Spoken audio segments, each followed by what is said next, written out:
Bonjour et bienvenue sur À plusieurs c'est meilleur, le podcast qui vous permettra de découvrir toutes les bonnes pratiques pour réussir votre covoiturage en entreprise.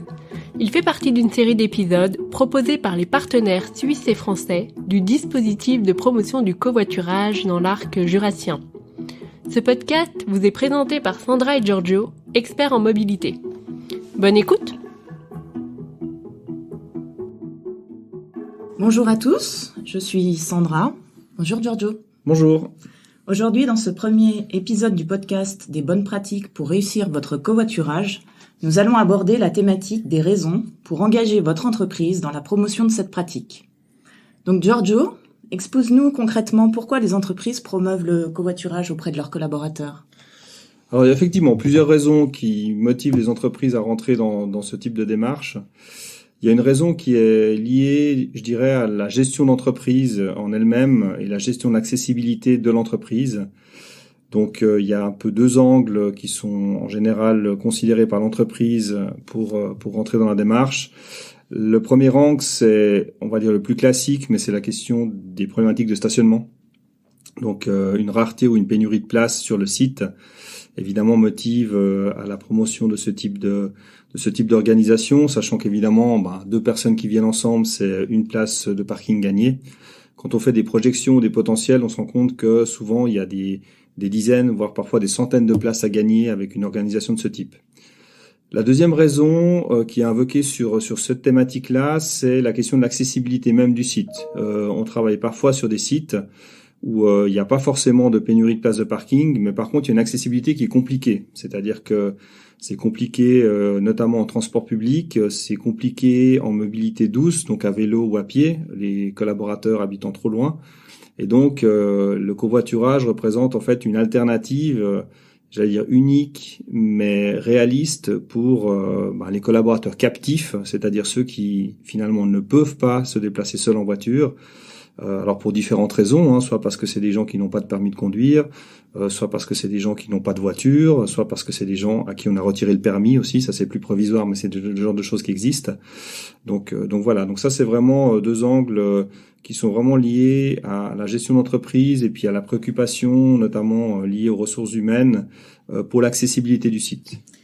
Très bien, mais justement, est-ce qu'il y a un type d'entreprise qui pourrait être plus concerné par le covoiturage que d'autres, ou est-ce que ça concerne finalement des entreprises de tout type de secteur ou de tout type d'industrie ou qui est de tout type de collaborateurs? Alors, je dirais que tout le monde peut être concerné et intéressé par le covoiturage à partir du moment où il y a une accessibilité qui est possible en voiture. C'est évident que si on travaille avec une entreprise qui est dans le centre-ville, qui n'a que une dizaine de places pour 1000 collaborateurs et collaboratrices, là forcément c'est moins pertinent. Mais par contre, à partir du moment où l'entreprise met à disposition un certain nombre de places de stationnement, et puis qu'il y a une organisation qui est possible et un déplacement, un accès qui est possible en voiture, à partir de là ça devient intéressant. Évidemment, comparaison n'est pas raison. Il y a des entreprises qui sont beaucoup plus contraintes au niveau du stationnement, d'autres qui le sont moins. Donc voilà, toutes les situations ne se valent pas et ne sont pas identiques.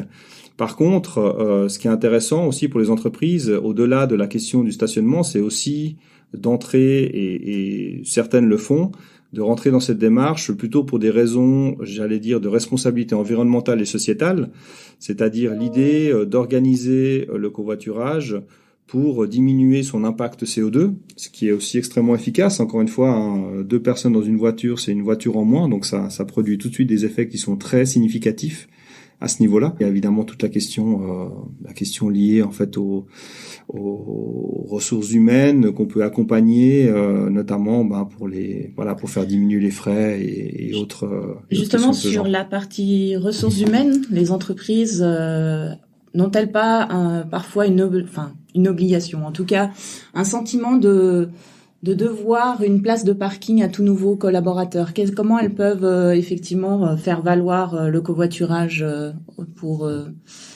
mettre en avant en entreprise et recruter de nouvelles personnes? Alors, typiquement, le fait même de se préoccuper de l'accessibilité des personnes et de proposer une alternative avec ce type de modalité de déplacement est un vrai atout pour l'entreprise. C'est-à-dire qu'en fait, elle peut proposer une solution supplémentaire à ses futurs collaborateurs et collaboratrices. Et donc, de ce point de vue-là, comme je le mentionnais, donc déjà faire économiser de l'argent, puisque on économise beaucoup d'argent en faisant du covoiturage. Évidemment, il y a toute la question aussi, notamment quand dans l'Arc jurassien, on est quand même dans une zone de moyenne montagne où les déplacements, notamment en hiver, ils sont plus longs et plus compliqués. Plus fatigant aussi. Plus fatigant, effectivement, dû à la neige. Et puis aussi à l'obscurité tôt le matin ou tard le soir. Et donc là, du coup, c'est aussi une vraie proposition qui est mise à disposition des employés pour arriver au travail plus reposé, pour arriver au travail plus en sécurité, puisqu'effectivement on constate que quand on pratique du covoiturage, forcément on n'est plus seul, et donc on se préoccupe aussi de son coéquipier ou de sa coéquipière, et tout ça crée aussi un sentiment de convivialité très intéressant, très intéressant entre les employés d'une même entreprise. Donc ça fait presque partie du team building aussi, finalement, le covoiturage. On voit qu'à la pratique, une fois que les collaborateurs ont essayé le covoiturage, il y a une vraie sentiment d'intégration dans une équipe, voire finalement de se créer de nouveaux amis. Ah, c'est certain. C'est le covoiturage en entreprise, c'est un excellent moyen de rencontrer les collègues. D'ailleurs, la plupart des équipes se forment autour de la machine à café. C'est ça le vecteur de rencontre pour créer les équipes. Et nous, on a régulièrement vu, notamment dans les entreprises de l'Arc jurassien, et notamment les entreprises qui ont gagné le concours, donc le challenge covoiturage dans l'Arc jurassien, qui sont des équipages qui sont formés depuis plusieurs années. 5, 7, 8, 9 ans. Donc c'est des gens qui se connaissent du coup très très bien. C'est plus que des collègues, ça devient des amis, puisqu'ils covoiturent tous les jours pratiquement ensemble, et ils partagent chaque jour entre 1 heure, parfois 2 heures de trajet. Et donc forcément, ça crée des liens très importants, et ça crée une proximité en fait avec ses collègues qui est quand même très intéressante, et que finalement un covoitureur aime cultiver. C'est-à-dire que souvent les covoitureurs, quand ils ont une pratique de longue durée, en fait ils la préservent, ils la gardent, et les équipes ont tendance à rester soudées et puis à perdurer dans le temps. Donc c'est vraiment une pratique intéressante, évidemment pour ceux qui la font, mais aussi pour l'employeur qui peut attendre de cette dynamique-là des choses qui sont positives après en entreprise. D'accord. Très bien. Donc si on fait un petit récapitulatif des différentes raisons, il y a des raisons donc liées à la gestion de l'entreprise, avec notamment l'accessibilité de l'entreprise, donc garantir une accessibilité sur le long terme à l'entreprise pour les collaborateurs, notamment dans un contexte soit de manque de place de parking pour l'entreprise, soit de difficultés d'accessibilité en transport public ou avec d'autres alternatives telles que le vélo ou la marche. Et puis, il y a des raisons donc de responsabilité à la fois environnementale et sociale de l'entreprise, évidemment des réductions des émissions de CO2 pour l'entreprise, de redonner du pouvoir d'achat grâce aux collaborateurs, grâce au partage des frais sur le trajet qui peuvent être parfois conséquents. Et puis, effectivement, ces raisons un petit peu plus de bien-être du collaborateur dans l'entreprise, liées à la santé, donc moins de fatigue, la sécurité du trajet, puis la convivialité, le fait de finalement de se retrouver dans une équipe qui est presque des amis, et puis du coup de renforcer peut-être aussi l'appartenance à une entreprise. Absolument. On peut le résumer avec la baseline et le slogan du dispositif de l'Arc jurassien: à plusieurs, c'est meilleur. Très bien. Donc nous arrivons à la fin de ce premier podcast. Merci de ces premiers éléments de bonne pratique. On espère que ce premier podcast vous aura été utile et vous permettra de vous lancer dans la promotion du covoiturage dans votre entreprise. Le second podcast portera sur les avantages que l'entreprise peut donner aux covoitureurs, donc vraiment dans la pratique quotidienne. On vous remercie de liker et de partager ce podcast. On attend volontiers vos commentaires ou vos questions, auxquelles on répondra bien entendu, et on se retrouve prochainement pour un nouvel épisode. Merci, au revoir. Au revoir.